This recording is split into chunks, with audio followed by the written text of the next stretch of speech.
Welcome to the deep dive. Tonight, a political earthquake. It's really the only way to describe it. Absolutely. The reports coming out of Minneapolis are just staggering. We're talking about a massive federal surge that seemingly came out of nowhere. And not just any surge. I mean, the sources you sent over, they're describing a full deployment. We're talking ICE, DHS task forces, joint intel units, the works. They swarmed Minneapolis in December of 2025. And the fallout was immediate. This wasn't just a law enforcement action, it was a political statement. Yeah. The sources claim it ripped the lid off a systemic, quiet amnesty pipeline. A quiet amnesty pipeline. That's the term they're using, and it's what we have to unpack tonight.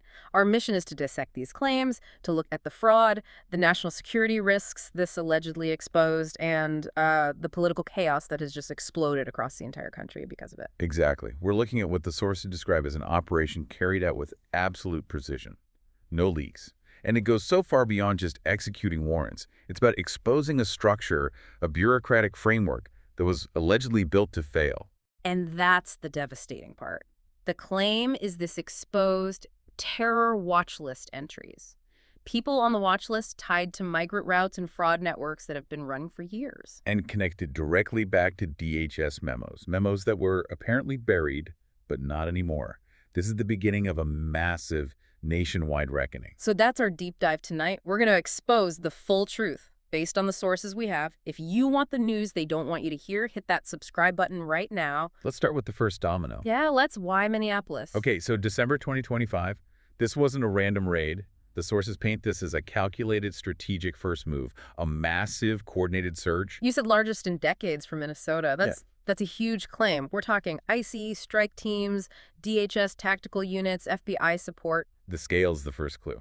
This wasn't about chasing a few leads. This was designed for shock and awe and for maximum operational security. Meaning no leaks. Exactly. The sources are very clear. This thing went down overnight with no leaks, no hesitation. That tells you it was a high-level maneuver, something that completely bypassed the usual DC chatter and media spin. So that brings us back to the question. Out of all the cities in the country, why Minneapolis? Why hit Ilhan Omar's political fortress, a known sanctuary city, first? It all comes down to the intelligence. The sources claim President Trump's internal briefings painted a picture of Minnesota that was, frankly, terrifying. Far worse than anything being admitted publicly. What was in those briefings? What made Minneapolis ground zero?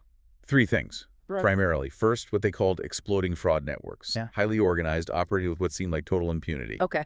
Second, evidence of shell nonprofits. We're talking organizations that were allegedly moving millions and millions of dollars completely under the radar. And the third? The most alarming piece. Foreign nationals who were reportedly slipping through enforcement cracks. But the key here is that the intel suggested these cracks weren't accidental. They were allegedly created intentionally by policy directives years earlier. Wait. Shell nonprofits moving millions, that's not just some small-time scam. That's a sophisticated financial operation. You're saying it was able to grow because of the political environment there. That's what the intelligence suggested, that the political cover and the sanctuary policies created an enforcement vacuum. And this fraud ecosystem didn't just grow in that vacuum, it thrived. It became highly organized.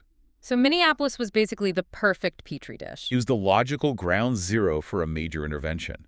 And politically, the shockwave was instant. I mean, the entire progressive machine, the sanctuary apparatus, they were completely blindsided. They never saw it coming. Not at this level. This action sent a message to every other sanctuary city in the country.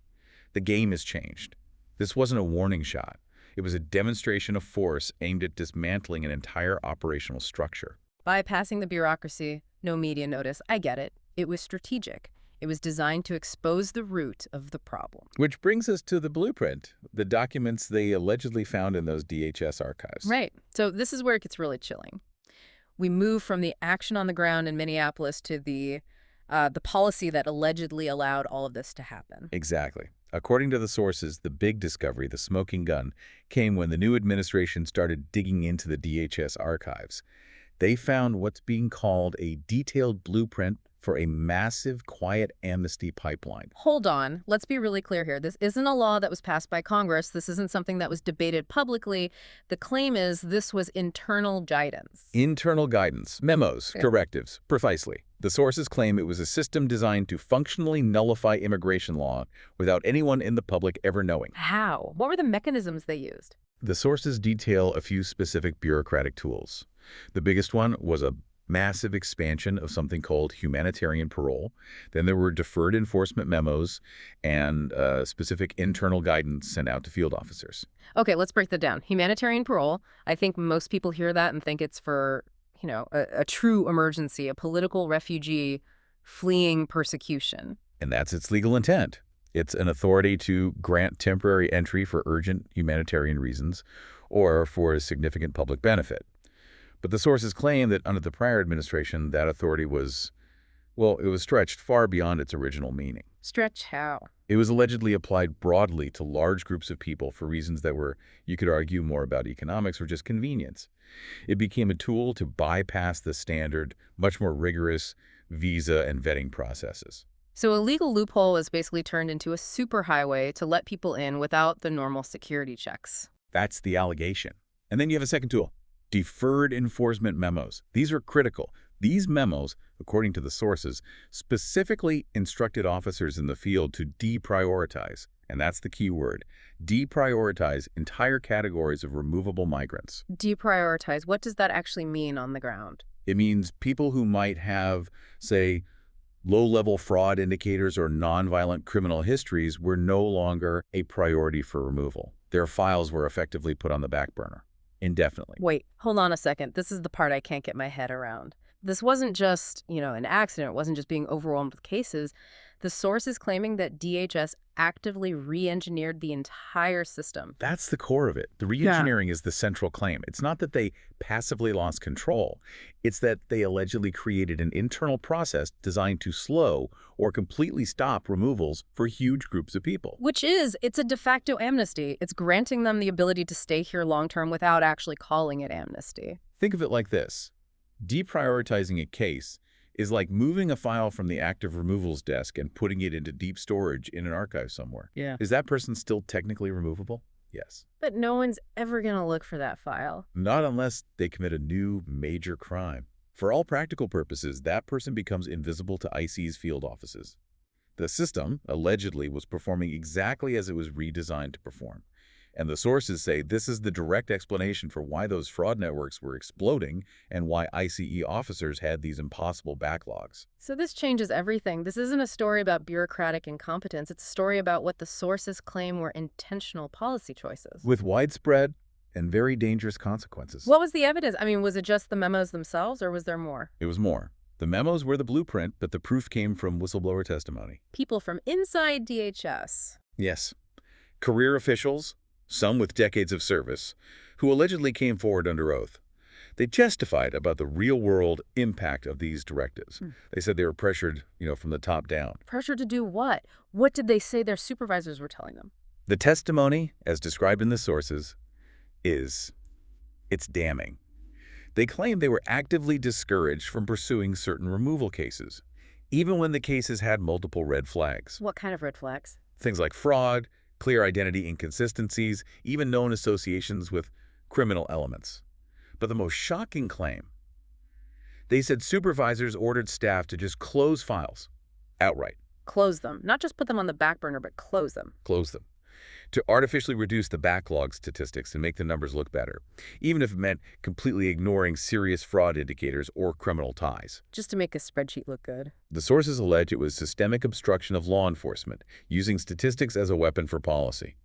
These officials felt they had to look the other way. So you have the memos as the policy justification and the whistleblowers as proof of how it was implemented on the ground. And that combination is what allegedly gave the new administration the justification they needed for the massive federal action in Minneapolis. The policy created the vacuum, and the testimony proved the vacuum was intentional. Which brings us to the part that affects everyone listening. This wasn't just about paperwork. It was a national security breach hiding in plain sight. That's the ultimate danger here. Because the sources claim that multiple migrants connected to these networks in Minnesota had already been flagged. flagged with terror watch list indicators. And their cases were just sitting there. Stalled. Hmm. Deprioritized. Not because agents missed them, but because the policy allegedly told those agents to focus their limited resources somewhere else. It allowed known risks to just stay embedded in the community, shielded by a bureaucratic memo. So when the administration saw that data people with active terror watch list indicators living freely in the Twin Cities because their files were intentionally dormant, that's when they decided to act. That's what the sources suggest. That level of vulnerability, hidden by administrative procedure, is why Minneapolis was first. It was a 5-alarm fire. Okay, so the Amnesty pipeline creates this vacuum, and crime rushes in to fill it. Let's talk about the sheer scale of the fraud they uncovered. The sources are pretty explicit that this was a sophisticated ecosystem of crime that had been, for the most part, ignored by the mainstream media. And the blueprint for all of it was one scandal that people might remember. The Feeding Our Future scandal. Exactly. The sources claim Feeding Our Future wasn't a one-off scheme. It was the roadmap. It was the proof of concept for all the other criminal activity that came later. Remind us how that worked. It was about billing for meals for kids that didn't exist, right? At its core, yes. Bad actors set up dozens of shell nonprofits and phantom food distribution sites. They looked legitimate on paper. Then they'd bill the federal government for, hundreds of thousands of meals they claimed to be serving to children every single day. Meals that were never made. Never made, never served. This taught the criminal networks a vital lesson. You can use the structure of a legitimate nonprofit and manipulate federal grant reporting to siphon off huge amounts of public money. So basically hide the crime behind a banner of social good, especially in an environment where enforcement is weak and you can scale up fast. And the sources claim they applied that model everywhere. It became a spiderweb of fraud. What other areas? The list is pretty long. Pervasive Medicaid and housing scams where they'd bill for phantom residents or services that were never provided, fake youth programs that were just fronts to get state and local grants, and a huge one was daycare billing fraud. How did that work? Providers allegedly billing the state for phantom children who weren't enrolled, or for charging for extended hours that kids never attended. It shows a comprehensive, very calculated effort to exploit any social welfare program they could get their hands on. This sounds less like random crime and more like organized crime, a professional operation. Do we have any numbers on the scale of this? We do, and they're staggering. In the Feeding Our Future model alone, there were cases of billing for up to 6,000 phantom meals a day. 6,000 a day. Per site, in some cases. Now imagine applying that organizational skill to Medicaid or housing grants. The dollar figures become astronomical. The sources also cite claims that a lot of this money was being routed overseas through complex wire transfers. And the most infuriating part. The fact that repeat offenders, people who were caught doing this before, were somehow able to get new grants and start all over again. How is that even possible? It suggests, I don't know, a system that was either completely indifferent or was actively providing a political cover? The sources point to political cover. When the signal from the top, from the federal level, is that this kind of enforcement isn't a priority, state and local agencies tend to follow that lead, it creates a permissive environment. An environment where these networks feel untouchable. And according to the sources, several of these nonprofits that previously felt untouchable are now facing intense federal scrutiny. But this wasn't just about white-collar crime. The feds made a direct link between this fraud and violent crime, right? That was the strategic pivot. The FBI started reopening cold cases.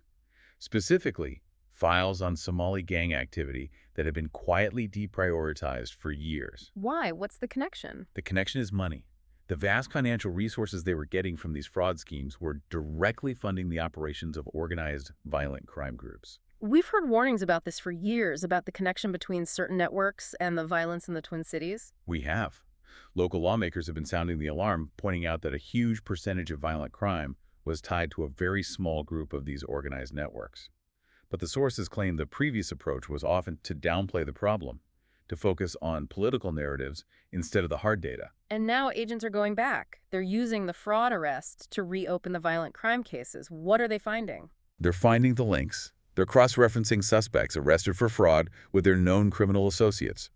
They're re-interviewing witnesses who were too scared to talk before. And most importantly, they're analyzing the financial data they seized. And the money trail doesn't lie. It doesn't. The sources claim it confirms a structured, highly coordinated pattern of criminal activity. They're tracking money moving in ways that don't match anyone's declared income. They are confirming, in black and white, the structural links between the fraud schemes and known gang members. They're cutting off the money to dismantle the entire operation. The moment that federal surge hit, the city it erupted. The political reaction was instantaneous and extreme, and you really see it in the response from Representative Ilhan Omar. She was on every news channel imaginable immediately. She was, and her message was consistent. Ah, This was racism, targeting, and fear-mongering. She framed the entire operation not as a legitimate crackdown on crime and fraud, but as a political attack against her and her community. but the sources suggest that the panic in her response told a different story. I mean, her political power base was suddenly under direct assault in her own district. It's a stark contrast. This is a politician who was often projected an image of being untouchable, but now the walls were shaking. The sources draw a line between her past confidence and this new, very defensive posture. It was a signal to everyone who relied on that old system of weak enforcement that the protection was gone. And the rhetoric from other community leaders was just as extreme. They were telling people to carry their documents, comparing the situation to 1930s Germany. That kind of rhetoric spreads fear like wildfire, and it creates this impossible situation for residents. On one hand, you have community leaders telling you federal agents are the enemy. On the other, you have federal authorities saying they're targeting serious criminals and terror risks. Who do you trust? It's a deliberate muddying of the waters. And this chaos didn't just stay in Minneapolis, it went national, fast, especially with the sanctuary cities. This is what the sources call the sanctuary cities betrayal. It was a stunning reversal. Mayors from New York, Chicago, Denver, Boston. All places that had championed being sanctuary cities. Exactly. And suddenly, they were on TV one after another saying they were completely overwhelmed, they were broke, they couldn't handle the influx of migrants anymore. They saw what happened in Minnesota and realized they were next. They saw the writing on the wall. They understood that the so-called quiet amnesty pipeline had been funneling thousands of people into their cities. People who, under normal protocols, would have been detained or removed.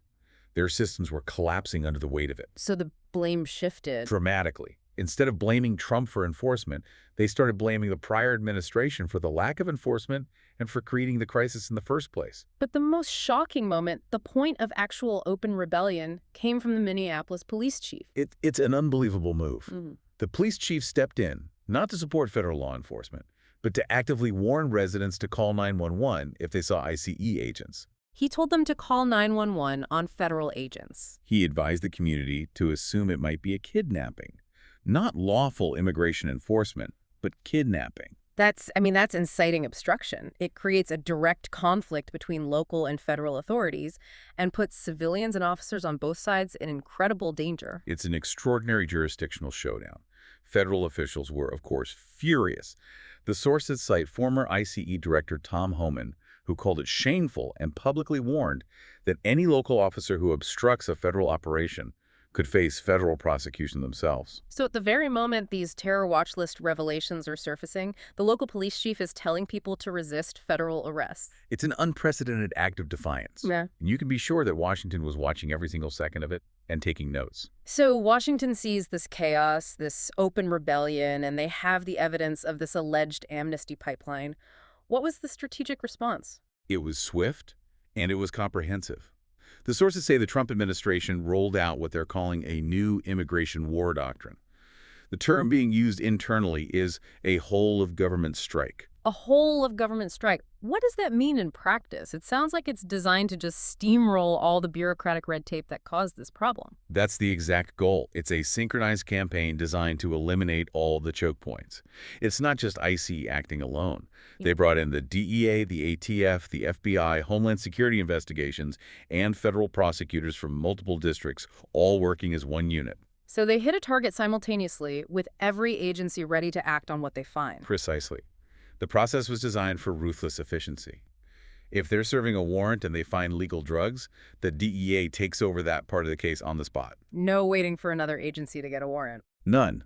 If they find illegal weapons, the ATF files charges immediately. If the main issue is the grant fraud, the DOJ seizes the financial records and prosecutes. And then, the most critical part? After the criminal case is filed, ICE begins removal proceedings with absolutely no delay. No delay. That's the key. That closes the loop that allowed people to be arrested, post bail, and then just disappear back into the community for years while their case sat in a backlog. It creates a seamless pipeline from criminal prosecution straight to administrative removal. The sources are calling it the most aggressive, synchronized enforcement campaign Minnesota has ever seen. And the message it sent went far beyond the Twin Cities. And that message is, what? If you're a sanctuary city, your policies won't protect these networks anymore. The message is that the era of protected networks, ignored fraud, and buried cases is over. By linking every single immigration violation to every possible criminal charge, drugs, guns, fraud, they make the case for removal legally airtight and almost impossible for local courts to block. So this Minnesota operation wasn't the end. It was the beginning of a national realignment. What are the consequences we're seeing across the country now? The shockwaves are everywhere. First, as we discussed, sanctuary cities are bracing for impact. They know their policies have made them prime targets for this new federal strike force. States must be rethinking their positions, too. They are. The sources say states are quietly rewriting their cooperation agreements with federal authorities. The old model of non-cooperation is suddenly looking politically and legally toxic. What about in Congress? Is there a legislative response to close these policy loopholes? Yes. Congressional committees are reportedly drafting new enforcement legislation that would have been unthinkable just a couple of years ago. The goal is to permanently close the loopholes and remove the administrative discretion that allowed for this deprioritization in the first place, to take it out of the hands of bureaucrats. And for the networks themselves, the nonprofits and shell companies. They're terrified. Nonprofits that get large government grants, organizations that never thought they'd face a federal audit, are reportedly lawyering up across the country. They're afraid the Minneapolis model of linking fraud to organized crime is coming for them next.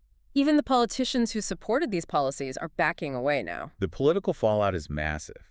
Even Democratic governors who are feeling the pressure from their own overwhelmed cities and angry voters are starting to distance themselves from the sanctuary policies they used to champion. They see the political winds have shifted, and they don't want to be the next Minneapolis. So when we put it all together, the Minnesota surge wasn't just about Minnesota.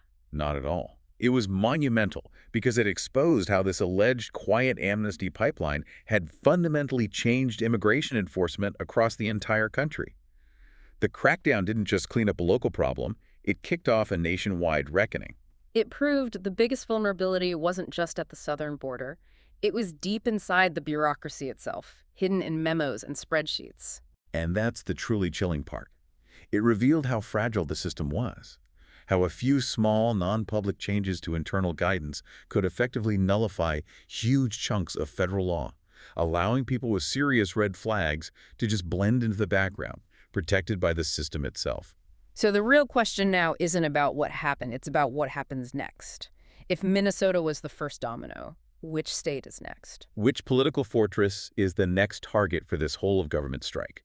And more importantly, how many buried cases, how many ignored red flags, how many fraud schemes, how many potential security risks are going to explode into public view when the feds open the next set of files in that state?